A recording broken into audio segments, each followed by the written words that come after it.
फिर बिहार विधानसभा चुनावों से पहले प्रशांत किशोर की पहचान चुनावी रणनीतिकार की थी। बीजेपी, ममता बनर्जी की टीएमसी समेत कई राजनीतिक दलों के लिए चुनावी रणनीति बना चुके हैं और सत्ता तक पहुंचाया भी। लेकिन बिहार में जब खुद की पार्टी बनाकर साफ सुथरी राजनीति के नारे के साथ प्रशांत किशोर चुनावी मैदान में उतरे तो उनका अनुभव बेहद खराब रहा। 238 विधानसभा सीटों पर जनसुराज पार्टी के बैनर तले उम्मीदवार तो उतारे, लेकिन जीत दूर की बात, 236 सीटों पर जमानत दर्ज हो गई। जब जानकार पीके की राजनीति पर द एंड का टैग लगा रहे थे, उसी बीच पीके ने दमदार वापसी की और अब पीके की इसी जीत और वापसी की विस्तार से बात करते हैं।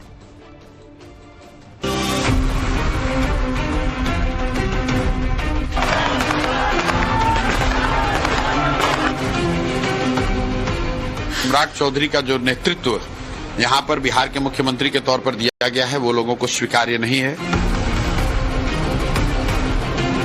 51,000 से भाजपा ये सीट जीती थी, आज 20,000 से हारी है। 71,000 वोट आपका शिफ्ट हो गया है। 2009 में एनडीए नीतीश कुमार के नेतृत्व में 17 सीटों पर हम बाई इलेक्शन लड़े थे, 12 सीट हार गए थे। बीजेपी के उम्मीदवार को 19,000 से ज्यादा वोटों के अंतर से हरा दिया। ये जीत इसलिए भी अहम है क्योंकि ये पीके की पार्टी जनसुराज की न सिर्फ पहली जीत है, बल्कि प्रशांत किशोर ने बीजेपी के राष्ट्रीय अध्यक्ष नितिन नवीन की पारंपरिक सीट पर जीत दर्ज की। ये सीट सन 1977 से जनसंघ या बीजेपी का ही गढ़ रहा।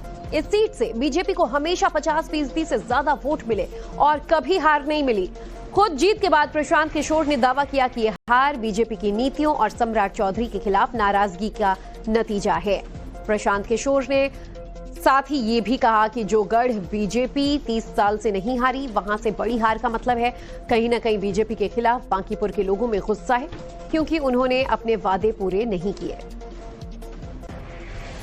बीजेपी का अभेद किला माने जाने वाला बांकीपुर विधानसभा सीट पर प्रशांत किशोर ने कब्जा किया, या यूं कहे कि उस किले को ध्वस्त कर दिया। हमारे साथ खुद प्रशांत किशोर जी हैं।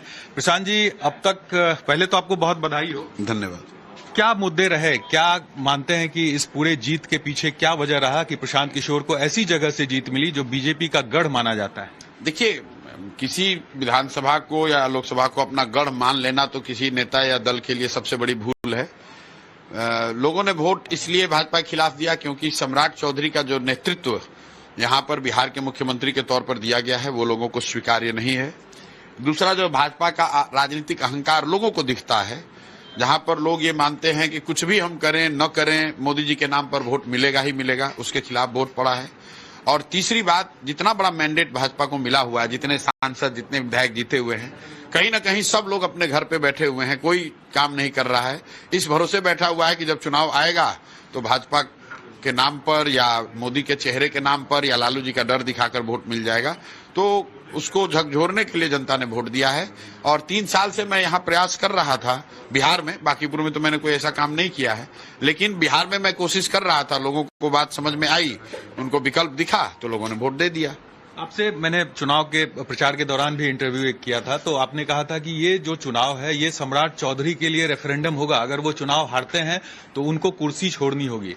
अभी भी आप ये बात कहेंगे? बिल्कुल कायम है। आप देखिए, आप मीडिया से ही हैं, जो देश भर में चर्चा चल रही है वो इसकी चर्चा नहीं चल रही कि बांकीपुर में नाली गली बेहतर हो जाएगा।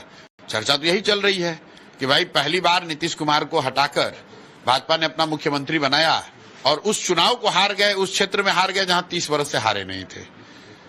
तो निश्चित तौर पे उनके मुख्यमंत्री, उनके नेतृत्व पे उंगली उठेगी। और जहां पर आप कह रहे थे कि हम कुत्ता बिल्ली को भी खड़ा कर देंगे तो चुनाव जीत जाएंगे, वहां इतनी बड़ी आपकी हार हुई है कि सब बूथ हार गए। आप कितने वोट से हारे हैं उस पर मत जाइए। 51,000 से भाजपा ये सीट जीती थी, आज 20,000 से हारी है। 71,000 वोट आपका शिफ्ट हो गया है 8 महीने के अंदर। तो ये दिखाता है कि ये बहुत बड़ा जनता में असंतोष है। और भाजपा ने यहाँ कोई गोली तो चलवाई नहीं है। क्या ऐसा किया है भाजपा ने? नेतृत्व बदला है, नीतीश कुमार को हटाकर सम्राट चौधरी को लेकर आए हैं। और 6-8 महीने में जिस आशा अपेक्षा, जिन वादों के साथ ये आए थे, जो 10,000 रुपए बांटे थे, कहा था 2 लाख रुपए देंगे, वो नहीं पूरा हुआ, इसलिए जनता ने वोट अगेंस्ट में किया है। एक उपचुनाव हारने के बाद मुख्यमंत्री क्यों छोड़े कुर्सी, ये भी तो कहा जाएगा। नहीं, ये बात तो ठीक है कि एक उपचुनाव से मुख्यमंत्री क्यों छोड़े।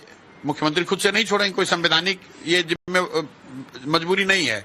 लेकिन भाजपा का जो राजनीतिक नेतृत्व है वो तो जरूर इस बात का आकलन करेगा कि जिस विधानसभा को पिछले 30 वर्ष में नहीं हारे हैं, वो अगर सम्राट चौधरी के खिलाफ वो उसने वोट किया है, उनके नेतृत्व के खिलाफ वोट किया है, तो भाजपा को उसको चिंतन करना पड़ेगा, उनको हटाने की चिंता करनी पड़ेगी। अगर नहीं हटाएंगे तो मैं आपको लिख कर देता हूं, आगे के चुनाव में भी इसका बड़ा खामियाजा इनको भुगतना पड़ेगा।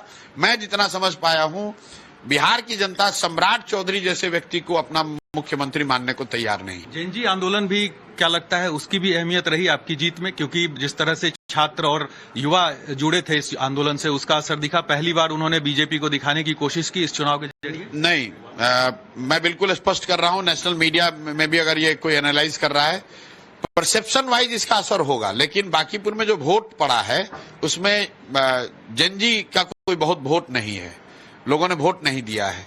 तो मैं आपके जरिए उनको ये कहना भी चाहता हूं कि जंतर मंतर पर आप आंदोलन कर रहे हैं, बहुत संघर्ष कर रहे हैं, अच्छी बात है, लेकिन वोट भी देने जाइए, सिर्फ आंदोलन करने से नहीं होगा। तेजस्वी यादव के लिए क्या कहेंगे, क्योंकि उनका जो वोट परसेंटेज है वो काफी घटा है इस चुनाव में दिख रहा है, क्या टूटा है उनका जो MY समीकरण है?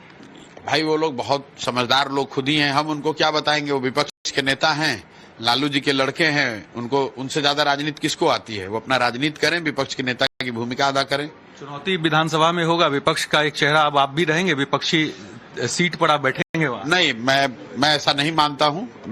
हम एक आदमी, हम कहाँ बैठेंगे नहीं बैठेंगे उसका कोई वैल्यू नहीं है।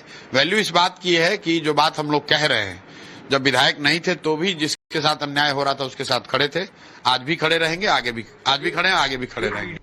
बांकीपुर समेत 3 उपचुनाव के नतीजों पर खुद बीजेपी अध्यक्ष नितिन नवीन ने प्रतिक्रिया दी। 3 उपचुनावों में बीजेपी को 2 जगह, MP के दतिया, बिहार के बांकीपुर में हार मिली। सोशल मीडिया एक्स पर बीजेपी के राष्ट्रीय अध्यक्ष नितिन नवीन ने लिखा कि 3 विधानसभा उपचुनावों में आए जनादेश को हम स्वीकार करते हैं। बांकीपुर और दतिया में हमें अपेक्षित जनादेश प्राप्त नहीं हुआ। हम इन दोनों क्षेत्रों के चुनाव परिणामों का पूरी गंभीरता से आत्ममंथन करेंगे और नई ऊर्जा और संकल्प के साथ जनता के बीच जाकर उनके विश्वास को और अधिक मजबूत करने के लिए निरंतर कार्यरत रहेंगे।